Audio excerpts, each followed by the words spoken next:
Welcome back. Thank you so much for being here. If this is your first time here, my name is Peaches. Now you are in my living room and we're going to talk about plants. Now, recently I was on Facebook and somebody reminded me it's about time to start my winter sowing. Well, they didn't directly remind me. I'm in a group, and so usually I'll see posts when they are made, right? And so I have my 2001 seeds here that I have already gone through and grouped them a bit. So then I'll have to go through now and see which ones I want to start winter sowing. Okay, but before I do that, I just wanted to have a bit of a one-on-one talk with you guys, just to tell you some of the ways that I learned about my planting zone and how to figure out what plants will grow in your garden, which ones won't, which ones will struggle.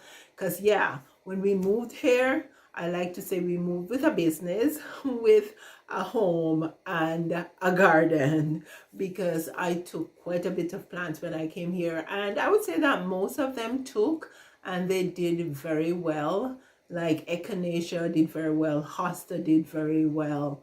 There are some other ones that did well, but there are some that actually struggled.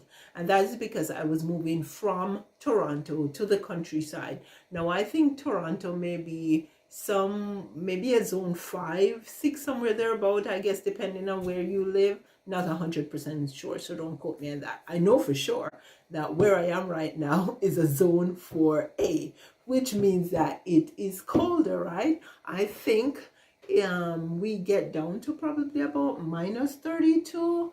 And so yeah, there are plants that are hardy to this zone, but there are also plants that are not hardy, so they won't do well in my colder zone here in the countryside. And some of the ways I figured that out, yeah, one, by doing. Another way is actually just taking a ride around the area, in our surroundings, like in the spring and the summer, just to see what other homes have in their gardens, what other gardeners, right, have in their gardens. And yeah, I don't generally walk up to them unless, of course, we're going to a garage sale or a yard sale. But you can just drive by and just look at gardens. As a matter of fact, I like doing that because sometimes it's almost like a bit of a stress relief when you see all the lovely gardens. Just like I like going around when I can and look at Christmas decorations, right, in other people's yard. By the way, we didn't do any Christmas decoration in our yard this year. Like, it was just too much was going on. Yeah, so that's the second way of finding out what will grow in your zone. If you move into an area, especially, and you don't know what's going on, like we did 9+ years ago, yeah, you will, and you're a gardener, you like to garden, you will want to do that type of a thing to figure it out.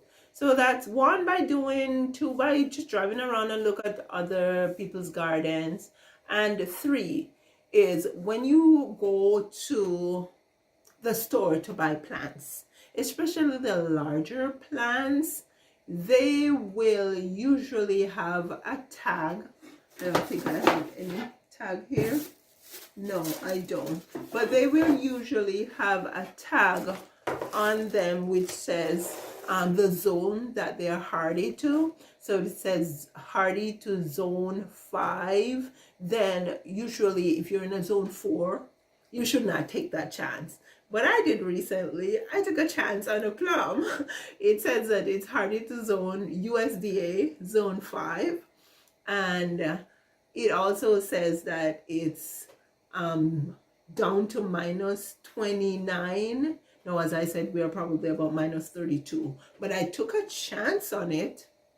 And what I did was I didn't put it directly into the ground. I made a planter and then I put it in the planter. So the idea is that it will get a bit of a buffer. I also put some gravel on top of the soil to help to keep the roots warm. But the idea is that it will get a buffer and it will start getting established before it goes down into the soil in the ground, right? And so I am hoping and praying that it does well. Now, I'm thinking it will do well. Come along with me and we will all see together if it survives this winter. If it survives this winter, then chances are it will be okay, because by next winter the roots will be more established, right? And so yeah, you can look at the tags that are on the plants to see what zone they are hardy to. If you don't see the zone, then look at the temperature, right? And it's always good to check Google sometimes, just to verify if you have any doubts when you're out shopping for your plants. Now, another thing, or two more things that I did to figure out the plants that would do well in my zone 4A garden. I joined the group on Facebook, the horticultural group in our town. I joined that group on Facebook because they will make posts and they will have discussions. You will see what they do. You will see the questions that are asked and the answers. And so that will give you a wealth of information. You can also, I mentioned Facebook, but I've also subscribed to YouTube channels that have people who are living in even a colder zone than I am living.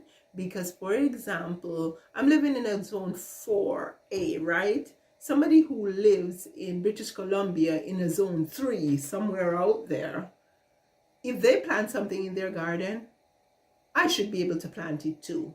Why? Because it means that whatever they plant, especially perennial plants we're talking about here, right? That come back year after year. A perennial garden, to me, I love a perennial garden. I rarely plant annuals. If I do, I don't set a budget for annuals every year. I may just use some seeds. And if you plant them in the garden and you let them go to seed, chances are they're going to pop back up in the spring, right? So yeah, if somebody plants a perennial in their zone 3 garden, then it's going to be good for me. Because if it's hardy down to zone 3, it means that it's hardy to zone 4, right? It would be hardy to zone 5 too, right?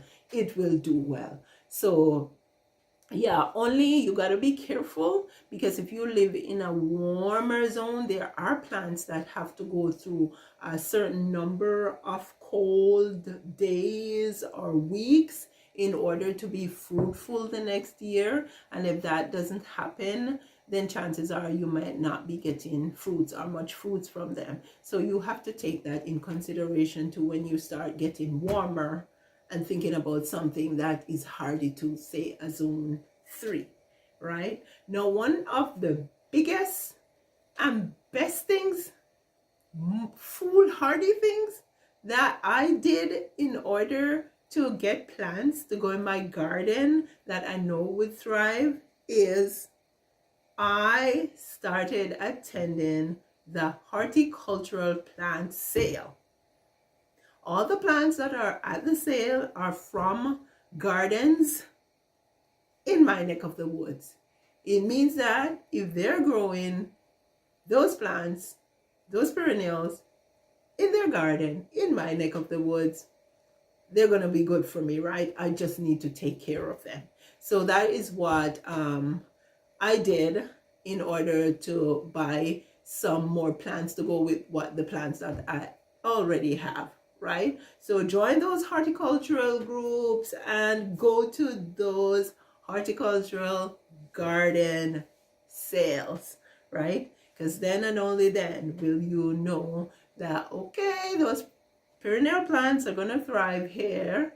And so, yeah, you will get your money's worth, basically. You won't be putting in plants that are going to end up dead the next year, right? There's one plant that I know that didn't do too well in my zone 4A.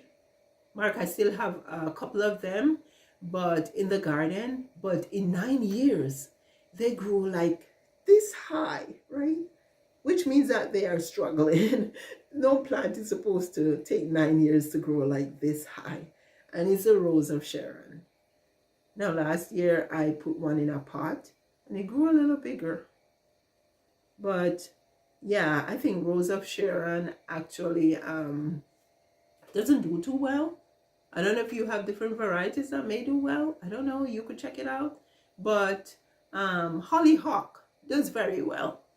Hollyhock has a similar bloom to Rose of Sharon, so you could plant hollyhock, right? Hollyhock is more like, not a perennial, it's a biennial, which means that you plant it 1 year and it blooms the next year, and it doesn't last forever. They do die out sometimes, like I have had them die out maybe after 2 or 3 seasons.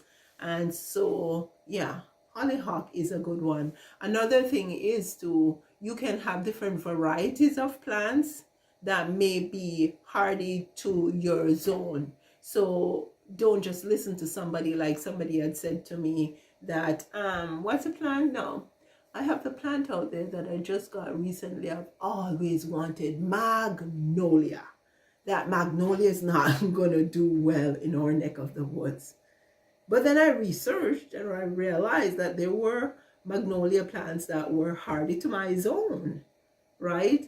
And it was actually somebody who lives in the zone that was saying that they tried and it didn't work. But maybe they tried one that was not hardy to our zone.